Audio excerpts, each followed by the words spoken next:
नमस्कार, विंध्या टाइम्स में आपका स्वागत है। दोपहर तक की दो बड़ी खबरों के साथ हाजिर हुए हैं। पहली खबर की बात करते हैं। मध्य प्रदेश के शिवपुरी जिले में पचावली गांव के पास सिंध नदी में कहीं से चांदी के सिक्के बहकर आ गए। ग्रामीणों में नदी से सिक्के निकालने की होड़ मच गई। करीब 6 घंटे बाद जब पुलिस मौके पर पहुंची, उन्हें जब खबर लगी और मौके पर पहुंचने के बाद जो ग्रामीण हैं वो नदी से निकलकर किसी तरह बाहर निकले। तेज बहती नदी में लोगों के इस तरह जान जोखिम में डालने पर पुलिस जवानों को तैनात करना पड़ा। सोमवार को भी ग्रामीण नदी के दूसरे घाटों पर सिक्के तलाश रहे थे। विक्टोरिया छाप ये सिक्के 280 साल पुराने बताए जा रहे हैं। पचावली गांव में गोपाल दांगी का सिंध नदी के घाट किनारे पुराना घर है, जिसकी पिछली दीवार बाढ़ में ढह गई।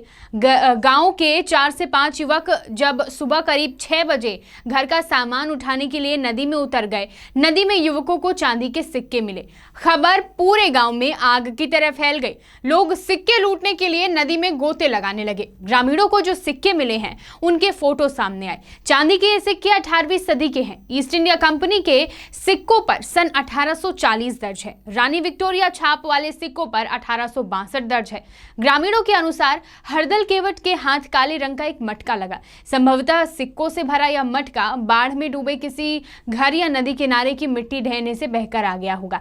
इस मटके में भरे 18वीं सदी के चांदी के सिक्कों को 4 से 5 लोगों ने आपस में बांट लिया और सोमवार यानी आज भी चांदी के सिक्के ढूंढने के लिए ग्रामीण नदी में गोते लगा रहे थे, जिसके बाद पुलिस जवानों को तैनात करना पड़ा। बढ़ते हैं दोपहर तक की दूसरी खबर की ओर। हमारी दूसरी खबर रीवा जिले की। रीवा जिले के नेशनल हाईवे इन दिनों लुटेरों की गिरफ्त में है।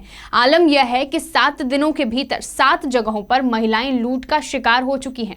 ज्यादातर वारदातों में काली कलर की पल्सर में सवार 3 बदमाशों वाली बाइकर्स गैंग का हाथ है और ये गैंग अब जिले में दहशत मचा रही है। लगातार लूट की वारदातों से हाईवे में पर्स लेकर चलना महिलाओं के लिए मुश्किल होता जा रहा है। इन सभी वारदातों में बाइक में पीछे बैठी महिलाएं ही शिकार हो रही हैं। फिलहाल बाइकर्स गैंग रोजाना वारदात को अंजाम दे रहा है और पुलिस विभाग को चुनौती दे रहा है। इसके लिए पुलिस विभाग लगातार क्राइम मीटिंग कर रहा है। रणनीति के तहत बाइकर्स गैंग को पकड़ने की पूरी योजना बना रहा है। फिलहाल बाइकर्स गैंग रीवा जिले में सक्रिय है और इसका नुकसान बाइक में पीछे बैठी महिलाओं को ज्यादा हो रहा है। इसलिए अगर आप उस रास्ते से निकल रहे हैं तो सावधान जरूर रहें।